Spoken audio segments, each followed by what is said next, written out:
Haunted house type म्हणजे आमच्या घराला भूत बंगला म्हणतात सगळेजण, कारण मोठा बंगला आहे आणि तो सुनसान असतो. आता त्याच्यात राहणारी एकच व्यक्ती आहे, भाऊ. तो मी थोडं दबक्याच याच्यामध्ये होते, कदाचित चोर असू शकतात. आणि मी हळूच किचनमध्ये जाऊन पाहिलं तर मला कोणीतरी लेडी किचनमध्ये काहीतरी करताना दिसते. तर लाईट लावला तर खाली ताट ठेवलेली आहे, त्याच्यात पीठ टाकते आणि पीठ मळण्याची तयारी, तांब्यात पाणी घेऊन जयश्री करते. आणि तिच्या डोक्यात काय होतं की नाही, कोणाला काही दिसत नाही, भूतभीत माणूस मेलं की गेलं, असं एक तिचा थिंकिंग होता. घरामध्ये ती तिचं काम करत होती.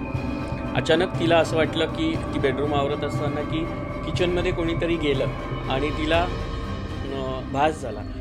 आणि राजेश्वरी खाली खेळत होती आणि ती गेली किचनमध्ये, तिला कोणीच दिसला नाही. ती जेव्हा रिपीट येऊन पाहते तर राजेश्वरीसोबत कोणीतरी खेळत आहे आणि ती अचानक राजेश्वरीला आवाज देते. तर तिला अगदी फिजिकल फॉर्ममध्ये माझी आई दिसली. त्यांच्या समाधीजवळ जायलाही अनेक लोक घाबरतात. अच्छा. आणि त्यांनी माझ्याकडे डोळे वर करून असं पाहिलं. ओके. आणि त्यांनी मला असं केलं, धक धक धक. मला असं वाटत होतं की आता काहीतरी घडतंय. बोलवतात, पण अघोरी बाबा तुमचं नाव घेऊन बोलवतात. तर आत्ताचा जस्ट एक्सपिरियन्स आहे माझा. जेव्हा महाकुंभमेळ्यामध्ये मौनी अमावस्येच्या दिवशी पहाटे भगदड झाली होती, तेव्हा मी किन्नर आखाड्याची महामंडलेश्वर आहे आणि आमचं सगळ्यांचा एक जत्था असतो, पूर्ण पालखीची मिरवणूक निघते, आम्ही रथात बसलेलो असतो. तर नमस्कार मित्रांनो, स्वागत आहे तुमचं अजून एका नवीन हॉरर पॉडकास्टमध्ये. तर आज आपल्यासोबत आहेत डॉक्टर शिवलक्ष्मी, ज्यांनी अघोरीवरती खूप चांगला अभ्यास केला आहे. त्यांना खूप चांगलं नॉलेज आहे अघोरीवरती. तेच नसून त्यांच्या रिअल लाईफमध्ये पण खूप सारे असे हॉरर किस्से झालेत जे ते शेअर करणार आजच्या पॉडकास्टमध्ये.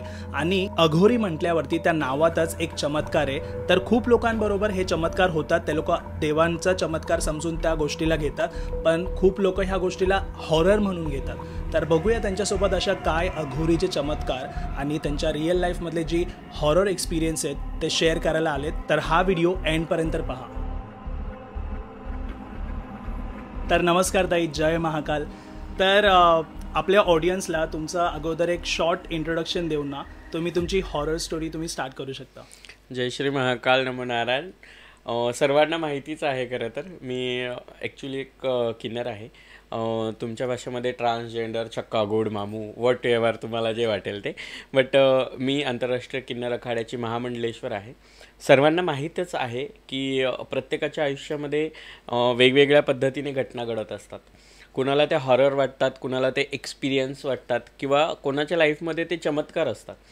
बट बऱ्याच वेळेला मला असं वाटतं की चमत्कार हे स्वप्नांमध्ये पाहिलेल्या गोष्टींना समजलं जातं. कधीकधी काही मेलेल्या व्यक्ती असतात ज्या आपल्याला साक्षात दिसत असतात, म्हणजे अगदी फिजिकल फॉर्ममध्ये सुद्धा दिसतात. तर त्या आपल्या आयुष्यामध्ये छोट्या छोट्या घटना ज्या असतात ना, त्या अशा घडून जातात की नंतर आपल्याला जेव्हा त्याचं भान येतं तेव्हा ती आपल्यासाठी एक हॉरर खरं तर गोष्ट असते. आणि अशा बऱ्याच हॉरर गोष्टी माझ्या आयुष्यामध्ये घडलेल्या आहेत. जनरली आपली आई गेल्यानंतर आपलं कदाचित अटॅचमेंट असतं, म्हणून आपल्याला वाटतं की आई दिसणं हे आपल्यासाठी इल्युजन टाईप असू शकतं, किंवा आई आपल्याला अचानक समोर दिसणं हे आपला भावनिक खेळ असू शकतो. बरोबर. आणि सपोज गुरुचं आणि शिष्याचं एक कनेक्शन असतं.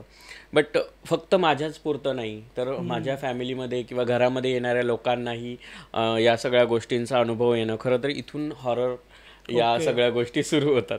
आणि अजूनही 15 वर्ष झाले खरं तर आईवडिलांना जाऊन. पण आमच्या घरात अजूनही म्हणजे कोणी थांबत नाही. आणि रात्री एकटं असल्यानंतर तर तिथून जातानाही एरियातली लोक घाबरतात. म्हणजे असं म्हणूयात ना की हॉन्टेड हाऊस म्हणतो ना आपण, हॉन्टेड टाईप हाऊस.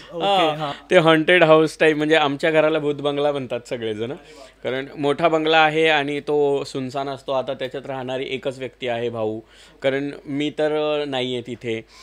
त्यानंतर बहीण तिच्या माहेरी आहे. एक सर्वात लहान भाऊ आहे, तो वेगळा बिझनेस तो मुंबईमध्ये राहतो. आणि मग एक भाऊ आहे. याच स्टोरीजमुळे किंवा ह्याच भूतबंगल्यामुळे कदाचित त्याच्या पत्नीचंही एक अघटित घटना घडली. म्हणजे हे पण कदाचित स्टोरीज असू शकतात. तर अशा छोट्या छोट्या वेगवेगळ्या स्टोरीज म्हणू आपण त्यांना. त्या स्टोरीज नंतर आपल्याला रिअलाईज झाल्यानंतर त्या भूतिया स्टोरीज म्हणून खरं तर लोकांना त्या सांगण्यासारख्या आहेत. तर अशा खूप साऱ्या गोष्टी माझ्या आयुष्यामध्ये आहेत. ओके, तर तुम्ही एक एक करून ती कंटिन्यू तुम्ही स्टार्ट करू शकता. सर्वात आधी तर मी स्टोरी घरापासून सुरू करेन. ओके, कारण घर हे प्रत्येकाचं जिव्हाळ्याचं आणि आपल्या आपुलकीचं ठिकाण असतं. करेक्ट, जिथे आपण स्वतःला सगळ्यात जास्त सिक्युअर समजतो. बरोबर. पण तीच सिक्युअर जागा जेव्हा कुठेतरी आपल्याला एक भीतीदायक वातावरणाची निर्मिती करून देते, तर ती जागा आपल्यासाठी एक हॉन्टेड प्लेस असते. बरोबर. सेम माझ्या घरामध्ये तसंच होतं की मनमाडला आमचं घर आहे, एरिया श्रावस्ती नगर. मोठा व्हाईट रंगाचा बंगला आहे. आज त्या बंगल्याला एरियातली लोक भूत बंगला म्हणतात. ओके, आणि आजही असं म्हटलं जातं की माझी आई तिथे दिसते, लोकांना अनुभव आहे. आणि अनुभव लोकांपेक्षा घरापासून सुरू होतो. स्टार्टिंग तर सर्वात लहान भावाचं लग्न झालं आई वडील वारल्याच्या 1-2 वर्षामध्ये. आणि लहान्या भावाची मिसेस प्रेग्नंट होती आणि जयश्री नाव आहे तिचं. आणि ती खूपच आपण म्हणतो ना की भावनिक व्यक्ती होती, स्त्री आहे. हा, इमोशनल टाईप स्त्री आहे. आणि एक दिवस रात्री असं होतं की आमच्या घराचा डोअर वाजतो. आमचं डबल फ्लोअरचं घर आहे आणि खाली घराचा दरवाजा वाजतो. प्रॉपर नॉक होतं आणि ती खाली येते, म्हणजे ती खाली असते तर ती येते, दरवाजा ओपन करते. तिला मम्मी पप्पा फिजिकल फॉर्ममध्ये दिसत आहेत. ओके, आणि ते तिला सांगतायत की आम्हाला भूक लागली आहे, काहीतरी बनव. तीही त्या झोपेच्या भरामध्ये, रात्रीचे 3 वाजलेत, त्या झोपेच्या भरामध्ये ती किचनमध्ये जाते. किचनमध्ये दरवाजा ओपन आहे, किचनमध्ये गेले, ती भांड्यांचा आवाज येतोय किचनमध्ये. आणि त्याच किचनच्या वरती माझं बेडरूम आणि मला खाली भांड्यांचा आवाज येतोय. सो आय थॉट की काहीतरी वेगळं घडतंय. आणि चोरांच्या त्यावेळेस अशा अफवा उठल्या होत्या. मला वाटलं आपलं घर मोठं आहे, आपण घरामध्ये 4-5 माणसं आहे, कदाचित होऊ शकतं. म्हणून मी खाली आले आणि खाली येऊन जेव्हा मी किचनमध्ये पाहते तर मला भांड्यांचा आवाज येतोय आणि खाली येताना मला माझा मेन डोअर ओपन दिसतोय. तो मी थोडं दबक्याच याच्यामध्ये होते, कदाचित चोर असू शकतात. आणि मी हळूच किचनमध्ये जाऊन पाहिलं तर मला कोणीतरी लेडी किचनमध्ये काहीतरी करताना दिसते. तर लाईट लावला तर खाली ताट ठेवलेली आहे, त्याच्यात पीठ टाकते आणि पीठ मळण्याची तयारी, तांब्यात पाणी घेऊन जयश्री करते. ओके, मी तिला लाईट लावल्यानंतर हात लावला, जयश्री काय करतेस? तर ती मला म्हणते अक्का मी जेवण बनवते. म्हटलं कुणासाठी? म्हणे मम्मी पप्पांसाठी. कुणाच्या मम्मी पप्पांसाठी? तिचे मम्मी पप्पा तर तिकडे शिर्डीला राहतात आणि कारण तुम्हाला असंच वाटलं असेल की त्यांच्या मम्मी पप्पांसाठी. हो, तर तू कोणासाठी करते? तर ती म्हणजे तुमच्या मम्मी पप्पांसाठी. मी तिला उठवलं, समोर मम्मी पप्पांचा मोठा फोटो लावलेला आहे आणि तिला म्हटलं तू काय बोलते वेड्यासारखी बघ. ती जोरात किंचाळली, म्हणजे लिटरली मी सुद्धा थोड्या वेळासाठी थोडी घाबरून गेले. आणि काय झालं? अहो तुमच्या मम्मी पप्पाने दरवाजा वाजवला, मी दरवाजा उघडला आणि मी त्यांना भूक लागली म्हणून स्वयंपाक करते. अरे बापरे. ती इतकी आजारी पडली महिनाभर की आज 15 वर्ष झालेत मम्मी पप्पांना जाऊन, पण अजूनही ती त्या घरात एकटी रात्री थांबत नाही. म्हणजे तिने घरच शिफ्ट केलं, ती लहान भावाला घेऊन आणि नंतर बाळ झालं आणि ती मुंबईला शिफ्ट झाली. पण त्या घरात अजूनही एकटं राहणं किंवा वॉशरूमला जरी जायचं असेल तिला, किंवा वरतून खाली यायचं असेल किंवा खालून वरती जायचं असेल, तरीही तिची हिंमत होत नाही. तर एक घटना घडली असेल तर आपण समजू शकतो ना, बरोबर, की घडलं असेल, तिचा भास असेल किंवा तिने त्यांना पाहिलंय म्हणून तिचा तो हे होऊ शकतो.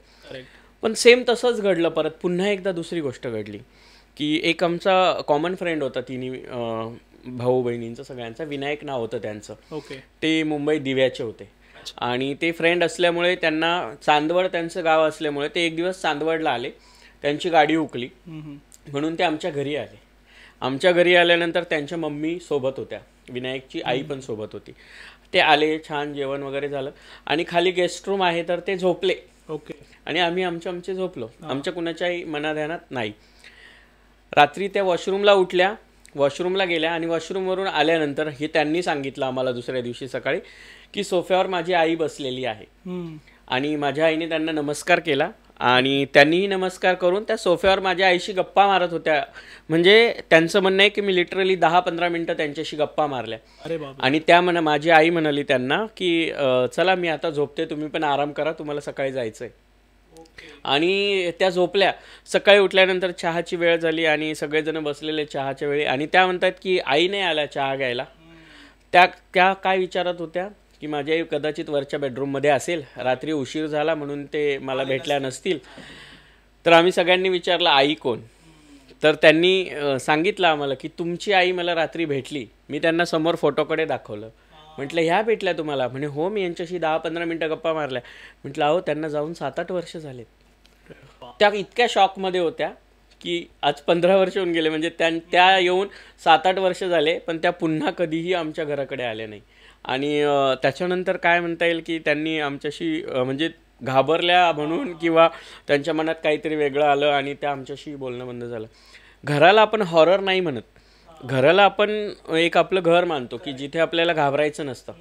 पण त्यांच्यासोबत घडणं, किंवा मी लिटरली एक दिवस मी रात्री झोपलेली आहे आणि झोपलेली असताना अचानक रात्रीचं मला खूप घाम आल्यासारखं वाटतं आणि मला वाटतं की माझ्या डोक्यात कुणीतरी हात फिरवत आहे.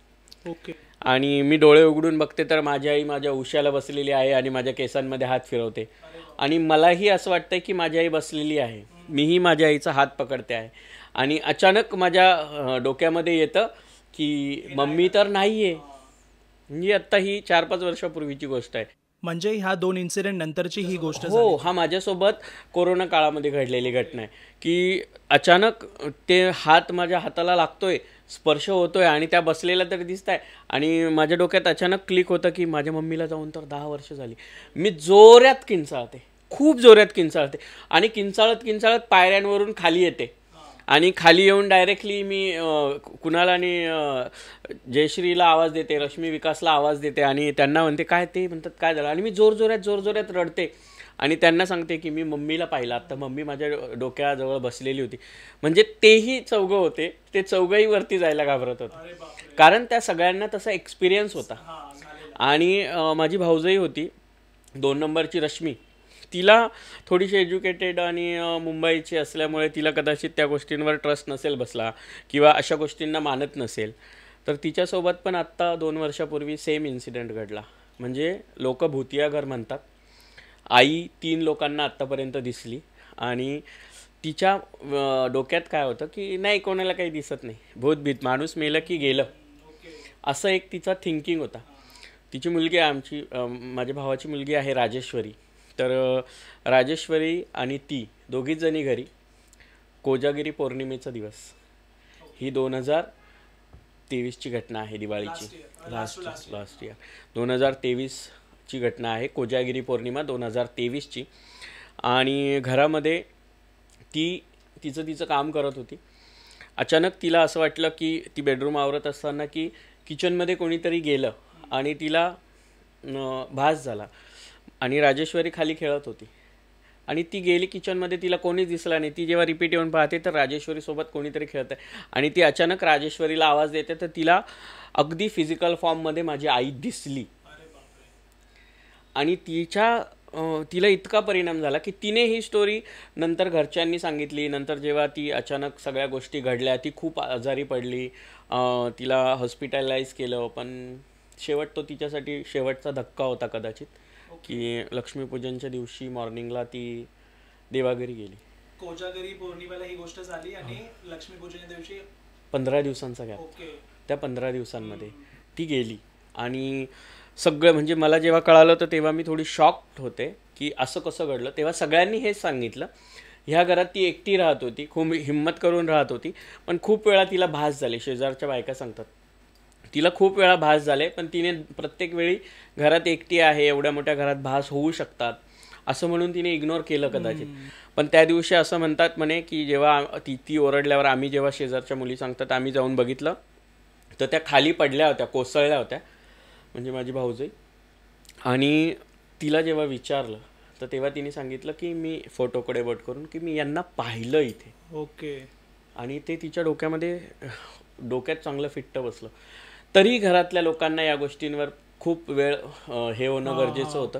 पण आजूबाजूच्या लोकांना माहीत होतं की दिसतात आणि घरातल्या लोकांना ह्या गोष्टी आधी अनुभव झालेला होता. कारण तिचा इन्सिडेंट घडायच्या अगोदर 2020मध्ये असा इन्सिडेंट घडला होता की घरात सगळेजण होते आणि घरात कुठेही चिमणी नाही, कुठेही कुठला पक्षी नाही, घरात घुंगरू वाजण्याचा संबंध नाही, तरीही रात्री 2:15 वाजता अख्ख्या घरभर चालण्याचे घुंगरू वाजत होते. ओके. तेवढ्या रात्री आणि घरभर घुंगरू वाजतात आणि सर्वांना ऐकू येतात. आणि आम्ही सर्वजण उठून घुंगरू कुठे वाजतायत याचा हे करतो. आम्ही खाली आलो की घुंगरू वर चालत जायचे, आम्ही वरती गेलो की घुंगरू खाली चालत यायचे. आणि ते माझ्या आईच्या पट्ट्यांचा आवाज मी खूप छान ओळखते. तो एक्सपिरियन्स आमच्यासाठी सगळ्यांसाठी भयानक होता. तेवढ्या रात्री मामांना फोन करून बोलवणं, मग मामांनी सर्व घरभर बघणं आणि ह्या सगळ्या गोष्टी घडल्यानंतर त्यांचं म्हणणं की तुमची आई अजूनही या घरात आहे. ओके. आणि त्यामुळे ह्या घरामध्ये त्यांचा भास होतो. 15 वर्षात मी 15 वेळा तरी माझ्या आईला पाहिलं असेल. अरे बाप. मग त्याच घरातच नाही तर बाहेरही मला जेव्हा कुठे वाटलं की मी दुःखी आहे किंवा कुठलं काही घडणार आहे किंवा कुठेतरी मला असं वाटतं की मी एकटी पडते, त्या दिवशी माझी आई मला दिसते. ओके. लिटरली मी त्यांना फिजिकली फॉर्ममध्ये स्वतःहून पाहिलंय. आजही मी गजरा लावायचा असेल तर पहिला मोगऱ्याचा गजरा माझ्या आईला असतो. घरात देवाला हार घालायचा असेल तर मी आईसाठी एक एक्स्ट्रा हार आणलेला असतो, पण त्याच्यासोबत एक मोगऱ्याचा गजरा असतो. तिला मोगऱ्याचा गजरा खूप आवडायचा असं सगळे म्हणतात. आणि जेव्हा जेव्हा आमच्या घरामध्ये त्यांचा भास झालाय त्या मोगऱ्याच्या फुलांचा सुगंध येतो.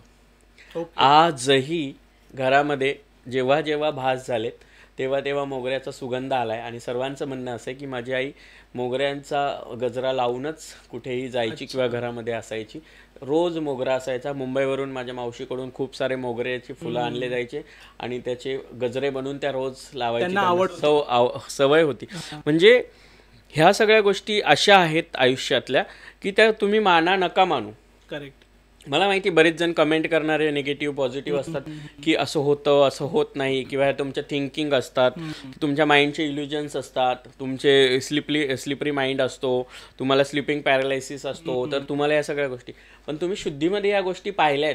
बरोबर. त्या गोष्टी तुमच्यासाठी झालं तर एका सोबत होईल ना. हो, घरात. आणि खूप जण नाही. आणि लिटरली अजूनही म्हणजे माझ्या ज्या भाऊजाई गेल्या ना त्याच्या मागचं रिझन अजूनही कोणालाच कळालं नाही.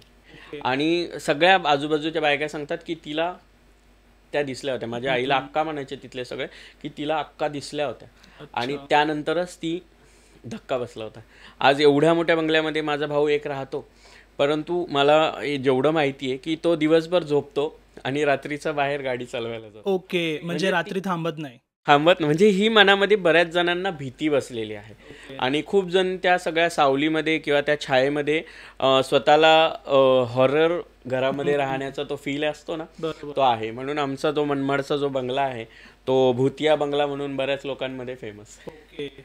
ताई, नाही म्हणजे हा खूप भयानक प्रकार आहे. म्हणजे ऐकूनच असं ना मला गुजबम्स येतात की त्यावेळी कसं घडलं असेल आणि काय रिॲक्शन असेल तुमच्या लोकांचं त्यावेळी, आणि तिथे राहताना काय एक्सपिरियन्स असेल. खूप आजूबाजूच्या बायका सुद्धा तिथून येताना जाताना भीतात, घाबरतात. म्हणजे आमच्या घराच्या समोर एक विहीर आहे आणि त्या विहिरीमध्ये कुणीतरी एका स्त्रीने, मी लहान असेल कदाचित, एका स्त्रीने तिथे सणाच्या दिवशी काहीतरी वटसावित्री पौर्णिमेच्या दिवशी त्या विहिरीमध्ये जीव दिला होता. आणि असं म्हणतात की मी नाही पाहिली कधी, पण तिथल्या जेव्हा जेव्हा माहेरी मुली गरोदरपणामध्ये येतात आणि जेव्हा त्या डिलिव्हरी होतात तर तिथे त्या मुलींना त्या दिसतात, असंही अजून तिथे आहे. खूप वेळा त्या सगळ्या घटना पण घडल्या. तर तेव्हा मी त्या गोष्टींवर ट्रस्ट नव्हते करत कदाचित, बट एज्युकेशनमुळे कदाचित माझ्या माइंडमध्ये या सगळ्या गोष्टी होत्या की नाही असं होत नाही. पण ह्या ज्या माझ्या घरामध्ये माझ्यासोबत घटना घडलेल्या आहे ना, म्हणजे खरंच हे माझ्यासाठी भयानक आहे, हॉरेबल आहे.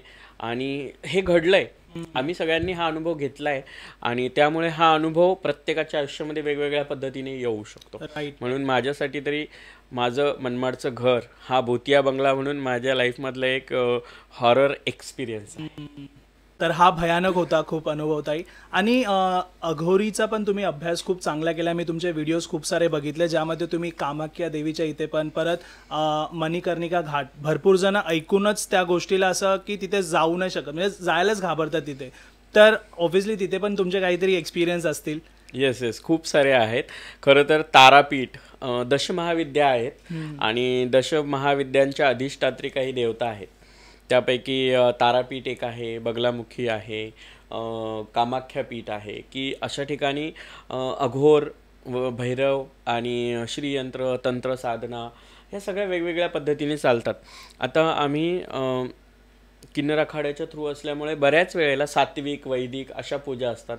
त्याच्यानंतर असं म्हटलं जातं की फक्त अघोरी असलं म्हणजे ते काही भूत पिशाच वगैरे असं नसतं, पण त्या अघोर शास्त्राच्या पाठीमागे काही वैदिक काही सात्विक अशाही मंगल अमंगल अशा पद्धतीच्या पूजापाठ पण असतात.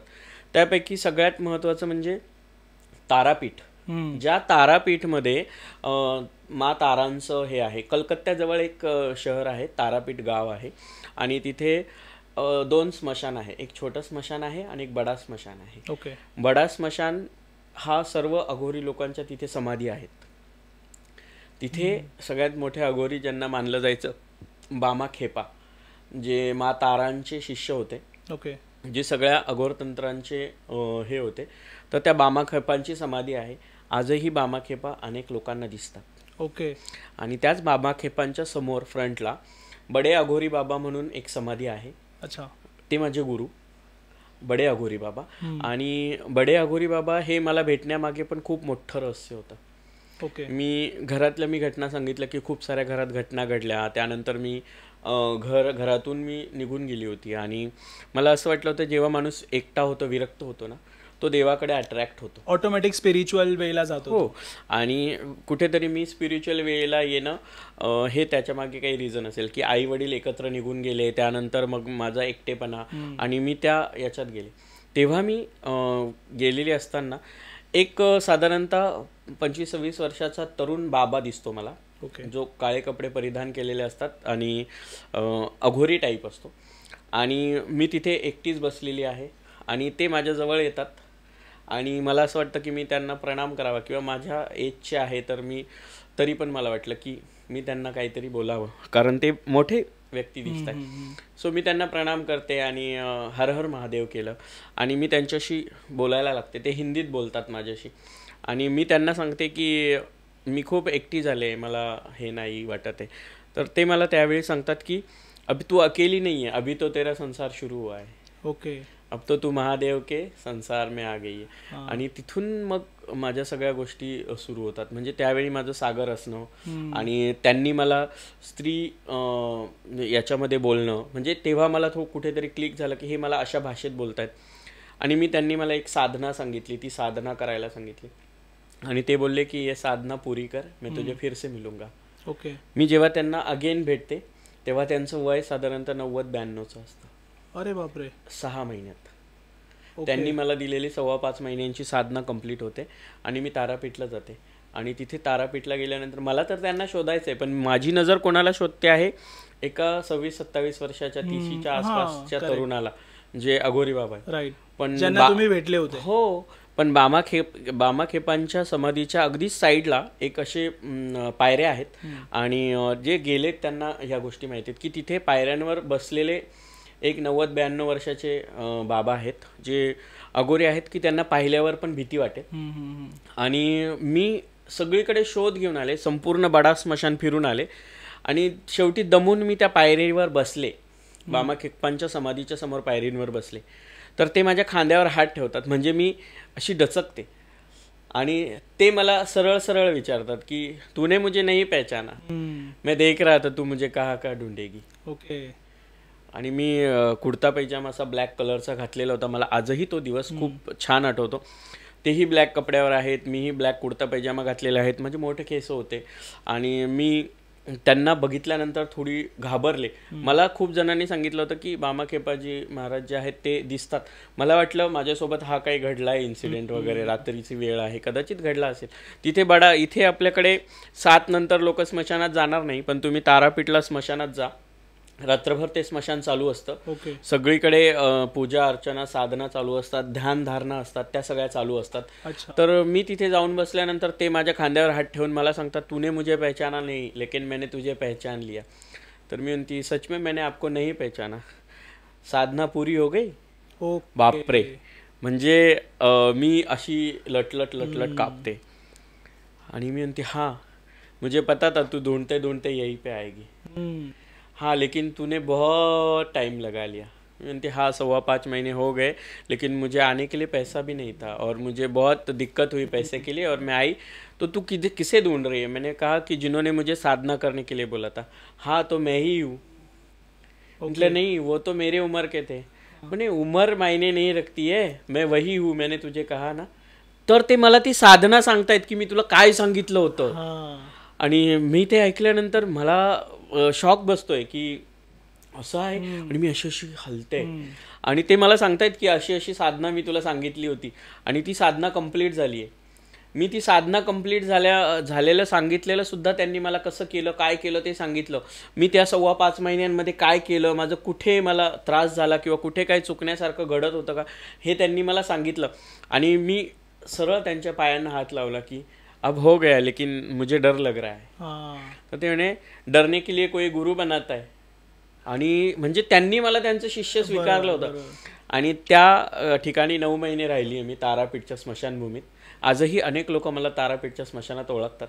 म्हणजे तेव्हा मी शर्ट पॅन्टवर होते किंवा मी कुर्ता पैजामा घालून मोठे केस होते तेव्हा वेगळा लुक असला तरी मी अनेक दिवसांनंतर जेव्हा आत्ता मागच्या वर्षी मी तारापीठला गेले होते तर तिथल्या अनेक लोकांनी स्वतःहून मला ओळखलं.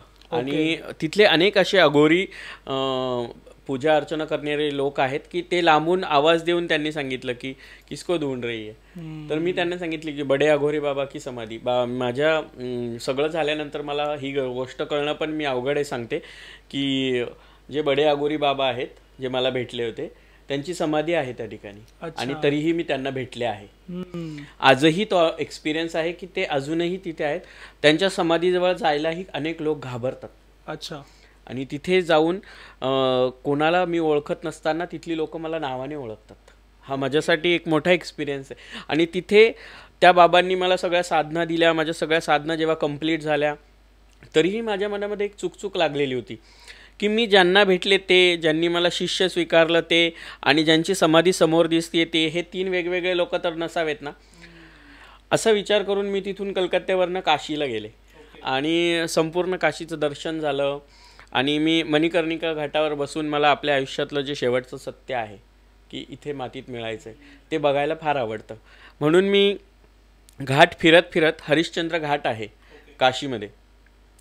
जेव्हा जेव्हा काशी विश्वनाथ मला बोलवतात तेव्हा तेव्हा मी काशीत पोहोचते. पण हरिश्चंद्र घाट आणि मणिकर्णिका घाट हे 2 घाट असे आहेत की त्या आपल्या आयुष्यातल्या काही खूप साऱ्या घटना आहेत की त्या आपल्याला समोर गंगेमध्ये दिसतात. म्हणजे गंगा मैया आपल्याला सगळ्या गोष्टी दाखवते. बरोबर. मी पायी चालून दमले आणि मी हरिश्चंद्र घाटावर राजा हरिश्चंद्रांनी ज्या शिवलिंगाची स्थापना केलेली आहे जे वाढतं त्या शिवलिंगासमोर एक कुंड आहे ज्याला हवनकुंड म्हटलं जातं. ते तांत्रिक हवनकुंड आहे. अनेक लोक आहेत बाहेरून येणारे जे तिथे बसून साधना करतात किंवा तप करतात किंवा प्रत्येकाचा एक रियाज असतो आपल्या आपल्या मंत्र जापांचा तो तिथे करतात. आणि मी दमले म्हणून त्या हवनकुंडाच्या समोर बसले आणि त्या हवनकुंडापासून काही अंतरावर एक अघोरी बाबा बसलेले होते. आता पूर्ण अंगाला भस्म लावलेला आहे, मोठे केस आहेत, आपण घाबरतो. मी जरी सगळ्या गोष्टी पाहिल्या असेल किंवा केल्या असतील तरीही मला एक भीती होती मनामध्ये. मी एकटीच बसलेली होती ना. आणि त्यांनी माझ्याकडे डोळे वर करून असं पाहिलं. आणि त्यांनी मला असं केलं धक धक धक. मला असं वाटत होतं की आता काहीतरी घडतंय. खूप हिंमत केली. ओम नमः शिवाय ओम नमः शिवाय म्हणत मी त्यांच्याजवळ गेले. आणि अघोरी बाबा आहेत. माझ्या डोक्यामध्ये पहिल्यापासून ते संस्कार की आपल्यापेक्षा कोणी मोठी व्यक्ती आहे पायांना हात लाव. मी त्यांच्यासमोर डोकं पुढे केलं आणि पायांना हात लावले आणि हर हर महादेव निघतं.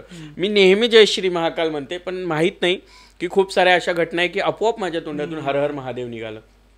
आणि त्यांनी माझ्या डोक्यावर हात ठेवला आणि ते म्हणाले की अभी डरना नहीं है, तुझे बहुत बड़ा बनना है. आणि मी म्हणते मैं अभी ठीक हूँ, मेरा सब अच्छा चल रहा है. हाँ मुझे पता है सब अच्छा चल रहा है ना, तो अभी तो बहुत अच्छा होने वाला है असं ते मला म्हणतात. आणि ते मला सरळ सरळ काय सांगतात की सामने आपको शिवलिंग दिख रहा है. मैं बोलती हूँ हाँ दिख रहा है. वहाँ जाके आप 108 बार ओम नमः शिवाय का जाप करो और वो जाप करके आप मेरे पास आ जाना. आणि मी त्यांनी सांगितलं आज्ञा म्हणून, जसं गुरु मला भेटले असं समजून मी गुरु आज्ञा म्हणून उठते. तिथे शिवलिंगाला स्टेअर्स आहेत. मी वरती जाते आणि शिवलिंगाजवळ बसण्याच्या अगोदर जेव्हा मी समोर बघते तर ते बाबा तिथे नसतात. माझे डोळे भरून आले. मी काही काळासाठी अशी थक्क झाली. म्हणजे मला त्या बाबांचे डोळे आणि ते तिथे बसलेले माझ्याशी बोललेले मला दिसतायत, इतक्या लोकांमध्ये मला आवाज दिला ते फील होतंय. आणि मी ओम नमः शिवाय म्हणायला तिथे बसले आणि मी भीतीने हे झाले तरी मी ओम नमः शिवाय डोक्यामध्ये माझ्या फिट्ट की नाही हे पुन्हा माझ्यासोबत घडलंय. आणि मी तिथे बसले, ओम नमः शिवाय डोळे बंद करून म्हणते तर ते बाबा माझ्या समोर दिसत आहेत मला, म्हणजे तेच मला समोर दिसत आहेत, ते माझ्याशी बोलतायत आणि ते मला ओम नमः शिवाय म्हणायला सांगतात. आणि मी ओम नमः शिवाय ओम नमः शिवाय ओम नमः शिवाय म्हणते आहे. जेव्हा मी डोळे उघडते ना, मी एका वेगळ्या मेंटली स्ट्रेसमध्ये काही दिवसांपूर्वी त्याच्या अगोदरच्या असेल, तो त्या दिवसाचा त्यांचा भेटीचा प्रसंग, शिवलिंगासमोरचा ओम नमः शिवायचा 108 वेळा केलेला तो मंत्र जाप, हा माझ्या आयुष्यात एक वेगळी कलाटणी देऊन गेला. लोकांसाठी हॉरेबल आहे, माझ्यासाठी चमत्कार आहे, पण हे भीतीदायक आहे. कारण हे आपल्या आयुष्यामध्ये घडणं म्हणजे साक्षात मी असं मानते की जे मला आत्तापर्यंत जे भेटले असेल, मी कदाचित भगवान शिवशंकरांना मानते, तर असं म्हणतात की ते अघोर महाकाल आहेत, तर ते कदाचित असू पण. आणि ना असं बोलतात, पण खूप लकी लोक असतात त्यांनाच अघोरी बाबा बोलवतात आणि खूप लोकांना त्यांना बघून आधीच घाबरतात. म्हणजे मला हे नाही समजत की त्यांना बघून घाबरतात बोलवतात, पण अघोरी बाबा तुमचं नाव घेऊन बोलवतात. तर आत्ताचा जस्ट एक्सपिरियन्स आहे माझा, जेव्हा महाकुंभमेळ्यामध्ये मौनी अमावस्येच्या दिवशी पहाटे भगदड झाली होती, तेव्हा मी किन्नर आखाड्याची महामंडलेश्वर आहे आणि आमचं सगळ्यांचा एक जथ्था असतो, पूर्ण पालखीची मिरवणूक निघते, आम्ही रथात बसलेलो असतो. अर्जुन रथ आहे, अर्जुन रथात मी बसले, आमच्या एक महंत बसले आहेत, त्यांचे शिष्य बसले आहेत आणि अजून कुणाचाही स्नानाची वेळ नाही झाली. रात्रीचे 3 वाजलेत. टाईम पुन्हा लक्षात घ्या, रात्रीचे 3 वाजलेत. आम्ही रात्री 1-1:30 वाजेपासून तिथे पोहोचलोय आणि तिथे जाऊन आम्हाला अर्जुन रथ मिळालेत. आम्ही तिथे जाऊन बसलोय 3 वाजता आणि आम्हाला माहीत नाही कुठे काय झालंय, कारण साधू नंतर निघतात आंघोळीला, पण एक साधू उलटे येताना दिसले. आणि ते मला नावाने आवाज दिला त्यांनी, लक्ष्मी. मी असं बघते त्यांच्याकडे, अघोरी साधू कुणाशी बोलत नाहीत. बरोबर. आम्ही खूप वेळा पाहिलं, मी हजारो अघोरी साधूंमध्ये उभी राहिली, पण ते तुमच्याशी बोलत नाहीत. त्यांचे एक असं नजर असते त्यांची आणि ते तुमच्याकडे बघत राहतात आणि फार तर फार हर हर महादेव म्हणणार ते. आणि ते माझ्या रथाजवळ माझ्याजवळ येऊन उभे राहिलेत आणि लक्ष्मी. आणि मी त्यांच्याकडे होते. मला काय वाटलं की माझ्या गुरु आहेत आचार्य महामंडलेश्वरजी, त्यांचं नावही तेच आहे, तर आय थॉट की काहीतरी कन्फ्युजन असेल, पण नाही, एवढे मोठे व्यक्ती आहेत, त्यांचे एवढे मोठे केस आहेत, पूर्ण भस्माने भरलेले आहेत आणि नग्न आहेत. आणि मी त्यांच्याकडे पुन्हा डोळ्यात डोळे घालून पाहते, तर ते मला सांगते की रथ से उतरो और अपने गुरु के पास जाओ, आज किसी का स्नान नहीं होगा. आणि ते मी इकडे तोंड करेस तर ते निघून जातात. खूप वेळ विचार करते मी, आमच्या महंत माझ्याकडे पाहत आहेत, त्यांच्याकडे पाहते आणि अजून तर साधू निघालेच नाही आहेत. आमचे रथ तर जागेवर उभे आहेत, कारण आमच्या रथांच्या पुढे नागा साधूंची रॅली निघणार. ते हर हर महादेव करत जाणार, त्यानंतर जुना आखाडा, त्यानंतर आमचा आखाडा जाणार, कारण स्नानाची वेळ अजून उशिरा आहे. आणि हे आम्ही विचार करतोय, तरीही मी इग्नोर केलंय सपोज. आणि या सगळ्या गोष्टींमध्ये अचानक आमचे संस्थापक येतात, दुर्गाजी, आणि ते मला आवाज देतात पुन्हा सेम, लक्ष्मी. आणि मी लक्ष्मीजी असा आवाज ऐकून मी त्यांच्याकडे पाहते, ती म्हणते हा दुर्गादासजी क्या हुआ. आणि ते मला सांगतात की आज आगे भगदड़ मची है, संगम नोस पे भगदड़ हुई है, कई सारे लोगों की शायद मौत हुई है और आज किसी का स्नान नहीं होगा. लिटरली मी महंत आम्ही एकमेकांच्या डोळ्यात डोळे घालून असे बघतोय. मी त्यांचा हात धरते, त्यांनी माझा हात धरून मला रथातून उतरवलंय. अजून नागासाधू निघाले नाहीये, तरी आमच्या समोर 2 नागासाधू आम्हाला रस्ता करून जुना आखाड्याच्या गेटपर्यंत घेऊन गेले. इतकी गर्दी होती. माझ्या रथापासून मला जुना आखाड्याच्या गेटपर्यंत ते 2 नागासाधू हर हर महादेव करत घेऊन गेले, तरी माझ्या डोक्यामध्ये ट्यूब पेटत नाहीये. आणि जेव्हा मी जुना आखाड्यामध्ये एंट्री करते, सगळे नागासाधू आतमध्येच आहेत. अच्छा. त्यांच्यामध्ये एक डिसिप्लिन असतो, ते असे उगाच कोणी एकटे फिरत नाहीत, तो त्यांचा एक ग्रुप असतो आणि ते तसेच निघतात, त्यांच्या आखाड्यांसोबतच असतात. असं 1-2 कुठे जात नाहीत. ते 1-2 असे दिसणार नाहीत, पण ते 1 साधू आले, 2 साधू आम्हाला रस्ता करून तिथपर्यंत घेऊन गेले. आणि आम्ही दोघी एकमेकींकडे पाहत असताना खूप वेळ आम्हाला त्या गोष्टींचा शॉक नाही बसला. पण जेव्हा आम्ही आतमध्ये गेलो, ते सगळे साधू पाहिले की हे सगळे आतमध्ये आहेत आणि बाहेर तर कोणी निघालंच नाहीये. मग आपल्याला सोडणारे आणि आपल्याला सांगणारे अघोरी कोण होते? तो एक भयंकर क्षण होता की तुम्हाला नावाने बोलवलंय. आणि सगळे मग आम्हाला आतमध्ये गेल्यावर माहीत झालं की अशी अशी घटना घडली आहे. आणि तेव्हा कुठेतरी आम्ही दोघी जणी म्हणतोय की मग आपल्याला सांगणारा कोण होता? मग मी म्हणते बाबा महाकालची कृपा. बरोबर आहे. आम्ही त्या गोष्टींचा एक्सपिरियन्स घेतलाय. आणि खूप वेळेला ह्या घटना घडतात ना. तुम्ही अघोरींच्या बाबतींमध्ये बघा की काही काही अघोरी जे असतात ना ते तुम्हाला फिजिकल फॉर्ममध्ये काही गोष्टी सांगतात. ओके. आता सपोज तुमच्या घरामध्ये बाळ जन्माला येणार आहे, तुम्हाला डॉक्टर चाचणी करून सांगतात ही डेट असते, या डेटला होऊ शकतं. बरोबर बरोबर. एक काय असतं, शक्यता असते, प्रेडिक्शन सांगतात ते. बरोबर. याच दिवशी याच वेळेला आणि मुलगाच होणार हे सांगणारे अघोरी पण आहेत. मी संजय सोबत त्यांना भेटले काशीमध्ये. आमच्या घरामध्ये रुद्र आहे, जो आम्ही आमचं म्हणजे बाळ समजते मी माझ्या रुद्राला. त्याचं नाव पण सांगते तुम्हाला की 1-1.5-2 महिने अगोदर, म्हणजे साधारणतः मेच्या काही दिवसमध्ये पहिल्या आठवड्यात कदाचित आम्ही गेलो आणि आम्हाला ते एक साधू भेटले आणि त्यांनी आम्हाला सांगितलं की 9 जूनला तुमच्या घरामध्ये 12 वाजता एक बाळ जन्माला येणार आहे, जे मूल असणार आहे आणि त्याचं नाव तुम्हाला रुद्र ठेवायचंय. हे आम्हाला 1 महिना अगोदर माहिती आहे. ओके. आणि खरोखर 9 जूनला सकाळी 6 वाजता कॉल येतो की कविताच्या पोटात दुखतंय आणि तिला नेलं आणि 8व्या महिन्यात डिलिव्हरी आहे. 8व्या महिन्याचा पहिला आठवडा. 9 महिने व्हायचेत अजून, कारण 9 महिने जुलैच्या एंडिंगला होणार आहेत आणि मग सप्टेंबरमध्ये डिलिव्हरीचं चान्स आहे. पण 9वा महिना संपलाही नाहीये आणि 8व्या महिन्यामध्ये अकस्मित डिलिव्हरी होते आहे आणि 9 जूनला सकाळी 6ला माहिती पडते आणि करेक्ट 12 वाजता मी आंघोळ करून बाहेर निघते आणि करेक्ट 12 वाजता फोन येतोय की मुलगा झाला. आणि एकदम अचानक माझ्या तोंडातून आलं की रुद्र आला. इट मीन्स त्या माझ्या अघोरी बाबांनी, मीन्स बडे अघोरी बाबा जे माझे गुरु आहेत, ते जे आपल्याला रूपात भेटले होते त्यांनी खरं सांगितलं. तुम्हाला ऍक्सिडेंटचे पण प्रिडिक्शन्स असतात काही. ओके. पण तुम्हाला अंदाज नसतो माझा कधी ऍक्सिडेंट होणार आहे, कुठे होणार आहे. करेक्ट. मी जर अचानक सागर तुला असं म्हटलं की तू सासूरवाडीला जाणार आहे आणि या दिवशी असाच ऍक्सिडेंट होणार आहे, त्यानंतर तू सुधारणार आहे, तर तू काय म्हणशील हे असं फेकली. बरोबर. पण 4 महिने अगोदर जेव्हा रुद्र झाला त्याच्या एक 8-10 दिवसानंतरची गोष्ट की आम्ही खुश आहे आणि आम्ही देवाला जातोय आणि तिथे आम्हाला एक बाबा भेटतात. आता मी लांबचं नाही सांगत, त्र्यंबकेश्वर महादेव मंदिर आहे. त्र्यंबकेश्वर महादेव मंदिरामध्ये एक अघोरी बाबा पूजा करत बसले. मी जाते, शिवशंकरांचं दर्शन घेते आणि ते बाबा आतमधले बसलेले मला सांगतायत की थांबा. ओके. आणि मी थांबले. मी बाहेर येऊन बसले, ते बाबा माझ्याजवळ येऊन बसले आणि त्या बाबांनी सांगितलं की तेजस तुमच्या घरात आहे का. आम्ही सांगितलं हो.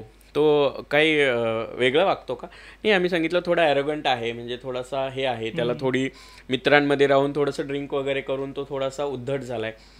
त्यांनी सांगितलं की त्याला सासूरवाडीला जाऊ देऊ नका. आम्ही विचारलं का, तर त्यांनी सांगितलं की सासूरवाडीला गेल्यावर त्याचा 8च दिवसात ॲक्सिडेंट होणार आहे आणि तो ॲक्सिडेंट त्याला मरणाच्या दारातून परत आणू शकतो, पण त्यावेळेस तू तिथे असशील तरच तो वाचेल. ओके. आणि हे घडलं सप्टेंबरमध्ये. हे 18 सप्टेंबरला हे घडलं. 18 सप्टेंबरला ही गोष्ट जेव्हा आम्ही घरात सर्वजण बसलेलो आहे, संध्याकाळच्या वेळी आम्हाला कॉल येतोय की त्याचा ॲक्सिडेंट झाला. काहीही कारण नाही, कुठल्या गाडीने ठोकलं नाही किंवा कोणी त्याला हे ब्रेकर नाही, काहीच नाही. चालू गाडीमध्ये तो पडलाय आणि असा पडलाय भयंकर की डॉक्टरने आम्हाला फोन केला की तुम्हाला सकाळपर्यंत बॉडी घेऊन जावं लागेल. ओ अच्छा.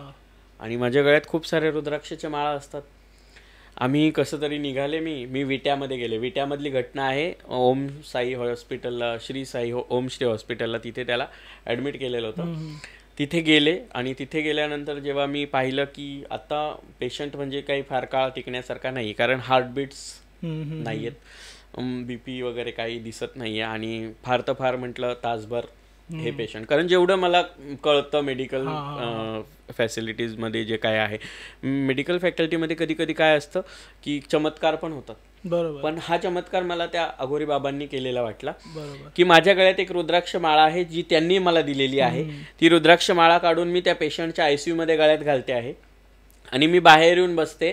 बाहेर एक गणपतीचं मंदिर आहे आणि आम्ही एक मनामध्ये विचार करते आहे की माहीत नाही काय घडणार आहे, पण कदाचित मला ॲम्ब्युलन्स बघावी लागेल, बॉडी न्यावी लागेल. मी घरी काय उत्तर देऊ सगळ्यांना की तेजसला असं कसं झालं. ह्या सगळ्या गोष्टींचा मी विचार करत असताना वॉचमॅन आवाज देतो, तेजसच्या फॅमिली कोणी आहे का. आणि मी संजय आतमध्ये जाऊन आम्ही पाहतो. तर डॉक्टर आम्हाला भेटायला थांबतात आणि डॉक्टर सांगतात की 2 इंजेक्शन आहेत, त्याची बॉडी पूर्ण आता हे आहे, पॅरालाइज झाली आहे. तर काही अशा आत्ता घडलेली घटना आहे, तर तुम्ही आत्ता जर त्या इंजेक्शन्सचं हे केलं, थोडे महाग आहेत, तुम्ही जर ते दिलं आणि एक ट्रीटमेंट आहे, ती थेरपी जर आपण केली तर तो वाचू शकतो. त्याच्या मेंदूला पूर्ण मार लागलाय, त्याच्या दोन्ही कानातून रक्त येते, त्याच्या मेंदूमधल्या 8 ठिकाणी फ्रॅक्चर आहे, त्याच्या मेंदूतल्या 4 नसा फाटल्या आहेत, पूर्ण मेंदूमध्ये रक्त झालंय, ते सगळं दाखवलं. आणि हा वाचला तरी पागल होऊ शकतो किंवा हा वाचला तरी तो स्वतःच्या पायावर उभं राहील की नाही गॅरंटी नाही आहे. पण तुमचा जर विश्वास असेल तर आम्ही ती ट्रीटमेंट करू का.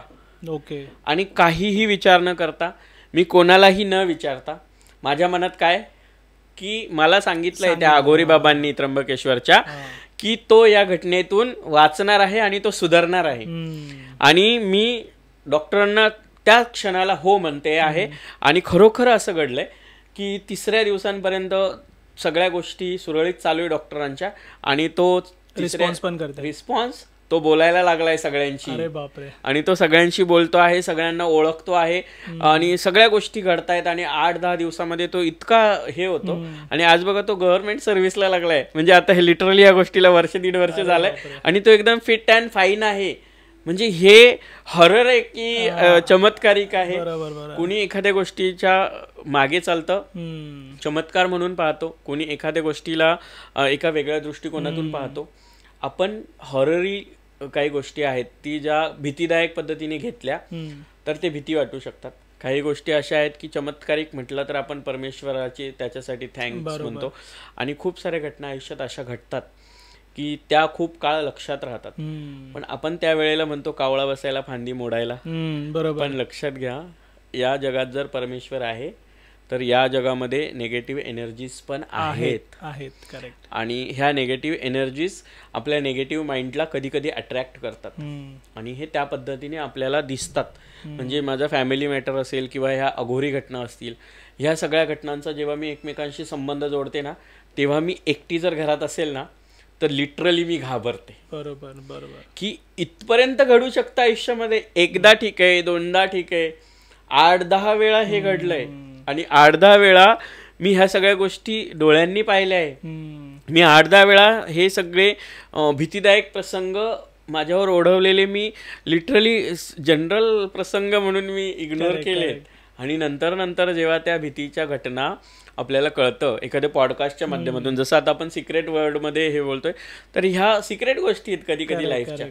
खूप जण आहेत, हे बघा, ह्या जगामध्ये नास्तिक पण लोक आहेत, पण त्याच नास्तिक लोकांना विश्वास कशावर आहे? विज्ञानावर. आपलं विज्ञान कशावर चालतं? हिंदू सनातन धर्मावर. हिंदू सनातन धर्म आपल्याला परमेश्वराला मानायला सांगतो. मग जे नास्तिक लोक आहेत ते खरं तर परमेश्वराचे इनडायरेक्टली तेच होते, तेच आहे. आणि आपल्या हिंदू सनातन धर्मामध्ये जर असुर होते, राक्षस होते, तुम्ही आजही या गोष्टींचा अनुभव घ्या. सिक्रेट वर्ल्डच्या माध्यमातून मी तुम्हाला सांगते की एकदा तरी तुम्ही शारदा भवानी मंदिर आहे जे मैहरमध्ये आहे, नागपूरपासून थोडंसं एक 3-4 तासांवर असेल, एका डोंगरावर आहे. तिथे आजही आला आणि उद हे जे 2 त्या काळातले हे होते ते आजही देवीची पूजा करायला येतात.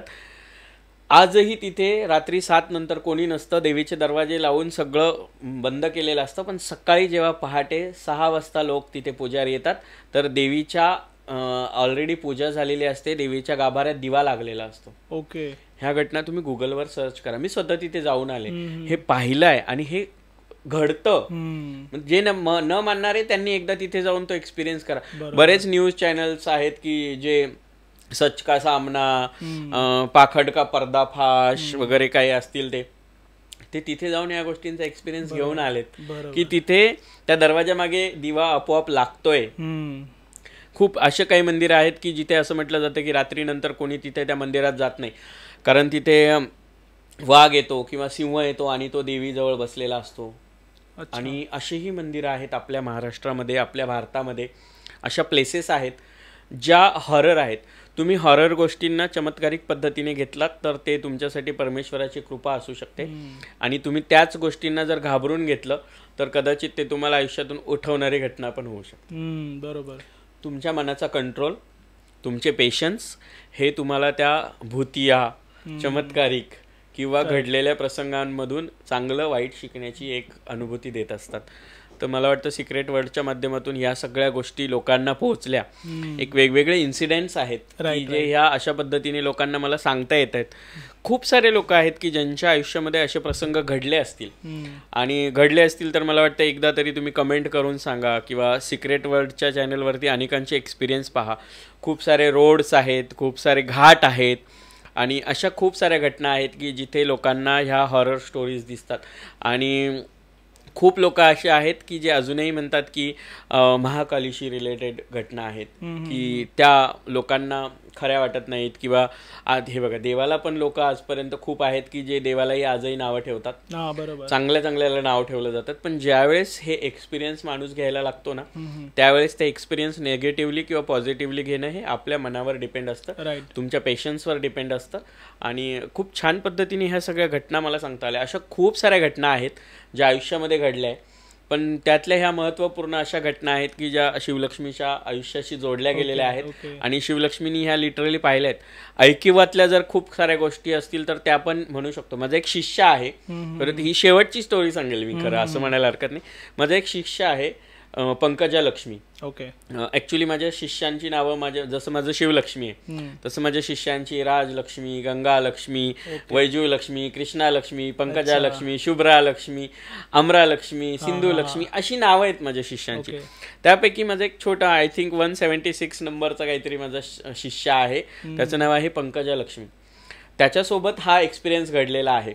आणि आजही म्हणजे जेव्हा जेव्हा मी त्या पंकजा लक्ष्मीला पाहते तेव्हाही मला असं वाटतं की हे पोरगं मला घाबरत तर नसेल, कारण त्याने असं पाहिलं आहे. तो एक दिवस आता तो छान नोकरीवर आहे आणि मला वाटतं छत्रपती संभाजीनगरमध्ये तो आत्ता बस कंडक्टर म्हणून जॉब करतो.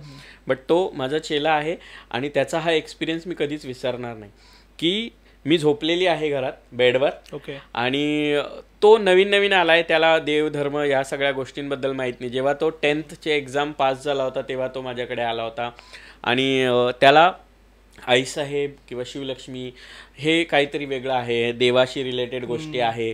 आईसाहेब पूजा करतात, स्मशानातल्या देवीला पूजतात किंवा स्मशानात पूजा करतात, हे त्याच्यासाठी नवीन होतं आणि तो त्या गोष्टींपासून थोडासा अनभिज्ञ होता. पण त्याला नेहमी वाटायचं की माझ्या आईच्या चेहऱ्यात काहीतरी तेज आहे. तो आजही तेच म्हणतो की माझ्या आईच्या चेहऱ्यात तेज आहे आणि आई तुम्हाला पाहिलं की मला जगदंबा दिसते.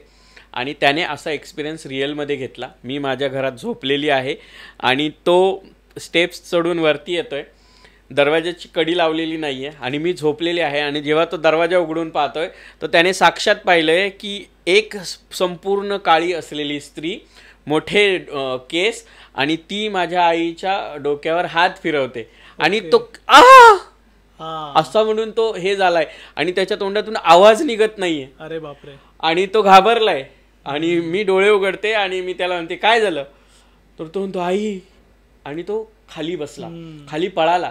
मी खाली जाऊन विचारलं काय झालं पंकज, काय झालं पंकज, आणि तो रडायला लागला आणि त्याला सांगितलं की आई मी तुमचं डोकं एक पूर्ण काळी स्त्री आहे आणि तिचे पूर्ण मोठे केस आहेत आणि तुमचं डोकं ती मांडीवर घेऊन तुमच्या डोक्यावर हात फिरवते, मी असं पाहिलं आई. मी म्हटलं पंकजलक्ष्मी, हे जे काही आत्ता घडतंय ना याला अनुभूती म्हणतात.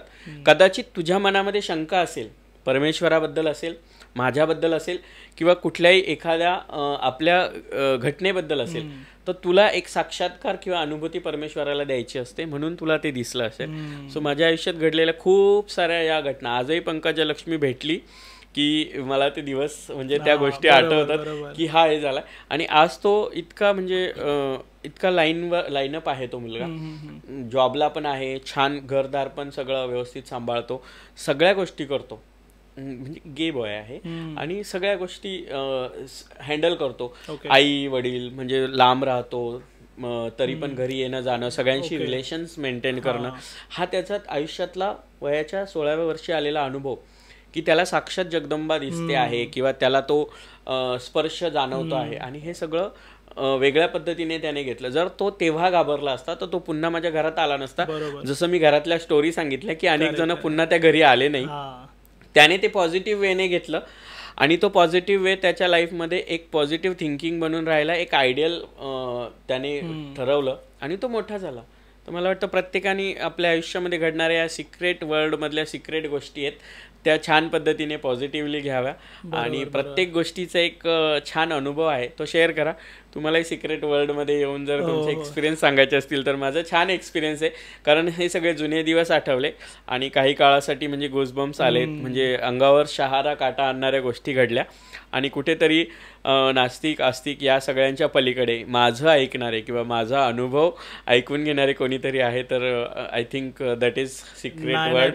Thank you so much. तुम्ही खूप बरं वाटलं आणि मेन म्हणजे तुम्ही तुमचा टाइम काढून इथे आलात, मी खूप आभारी. आणि तुम्ही घरी आलात माझ्या, ते आज माझ्यासाठी खूप मोठी गोष्ट आहे. आणि मला पहिली गोष्ट तर बिलीव्ह नाही होते आपला हा पॉडकास्ट चालू आहे.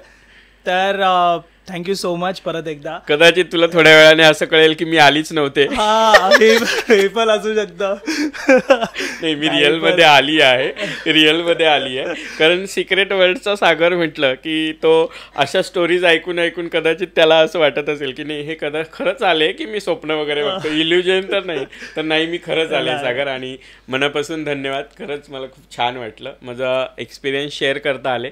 आणि हे एक्सपिरियन्स शेअर करत असताना माझ्या आयुष्यातल्या ज्या घटना होत्या त्यांना उजाळा देता आला, म्हणून सिक्रेट वर्ल्डचे मनापासून आभार. Thank you so much.